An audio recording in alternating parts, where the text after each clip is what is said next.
এই যে বাড়িটা আপনারা দেখছেন, এটা ৫,০০০ বছর পুরনো স্বয়ং শ্রীকৃষ্ণের বাড়ি। এখানেই শ্রীকৃষ্ণ কাটিয়েছেন তার ছেলেবেলা।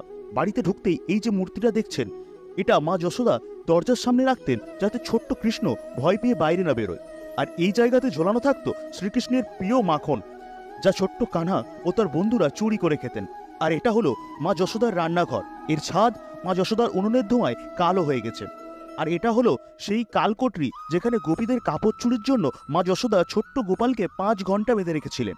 এই ঘরের তাপমাত্রা শীত বা গ্রীষ্মের সাথে কোনো পরিবর্তন হয় না, সর্বদা সমান থাকে। আর এই যে মন্দির রয়েছে, এখানে রয়েছেন শ্রী রাধা, শ্রীকৃষ্ণ, মা যশোদা, বলরাম ও নন্দরাজের মূর্তি। আর সব থেকে অবাক হবেন শ্রীকৃষ্ণের প্রিয় এই গোয়াল ঘর দেখে। বলা হয় শ্রী রাধারানীর নাম নিয়ে গরুর বাটে মুখ দিয়ে দুধ পান করলেও এখানের গরুরা একটুও নড়ে না। উত্তরপ্রদেশের নন্দগাঁওয়ের নন্দেশ্বর পর্বতে অবস্থিত শ্রীকৃষ্ণের এই পুরনো বাড়ি কি অদ্ভুত, তাই না? তাহলে ঝটপট ভিডিওটি লাইক দিয়ে কমেন্টে লিখুন রাধা।